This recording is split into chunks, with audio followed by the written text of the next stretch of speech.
have the best hands in football. But there's a lot more to this business than ability. Sometimes you watch a movie, and it's not necessarily a great movie, but it has a great scene.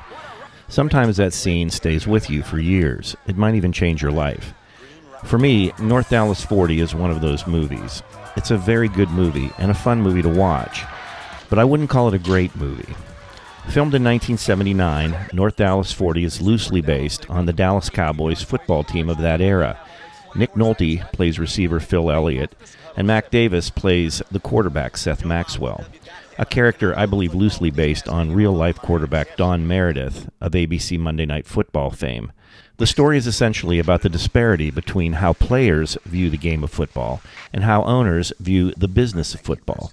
Seth and Phil risk permanent injury weekly to play a game they love. The management sees players quite differently, however.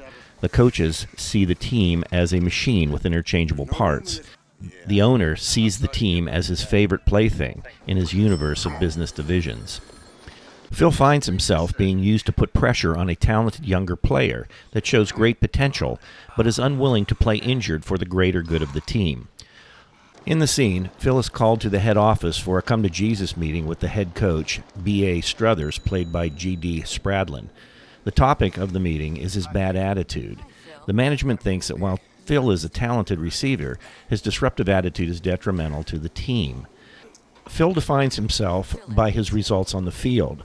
Management, however, places a higher value on his ability to be a team player, a code phrase for supporting corporate goals. On his way to the meeting, Phil bumps into team owner Conrad Hunter, masterfully played by Steve Forrest. There's not one damn corporation I own that means as much to me right here as my football team. Come on. There's a hell of a catch on Sunday. That's just luck. You know, Phil, there's one thing I learned early on in life. It's the most important thing a man can have. What's that, money? Luck. Luck tells me something about a man. You know, if my people are lucky, they tap into a big field. If they're not, they can have every geology degree in the world and drill one dry duster right after another. You take me. I'm the luckiest man in the world. Sure as hell ain't brains, is it? You know, Phil, there's always a place in our little family for the right kind of man.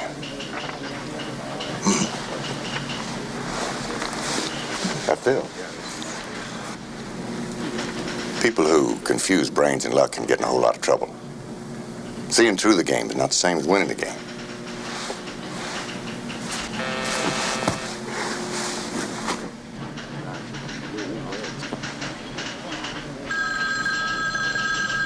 Seeing through the game or understanding how things work is often very different from actually winning the game or achieving a desired result. They are two different skill sets.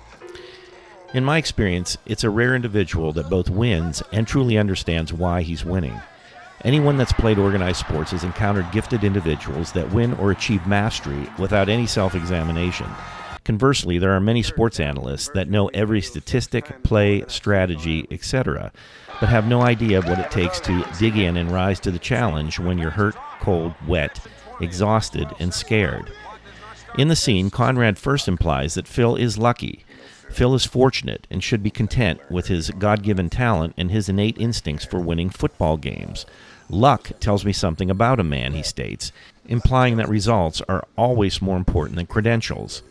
He then assures Phil that a lucky or talented man always has a place in his organization.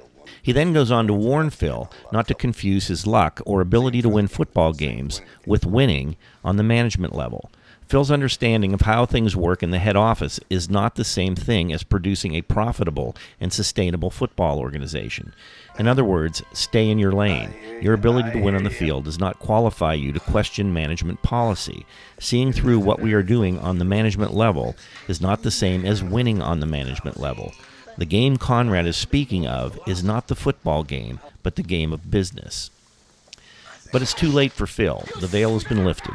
His revelation that the game he thought he was playing in reality is not the real game he's playing is a splinter in his mind, and he eventually decides to walk away from it. The takeaways for me are threefold. Number one, always know the game you're playing. Number 2, understand that the skill necessary to win at one game does not ensure the same level of success in another. And third, and most important, respect the difference between understanding and achieving. Knowing is not doing. I know the mechanics behind a great golf swing, but for some reason, I just can't duplicate it. If you have a different take on the scene or would like to add anything, please use the comment space below. If you like these clips, press the subscribe button and don't forget to click on the bell so you'll be notified when a new clip is released. Once again, thanks for listening.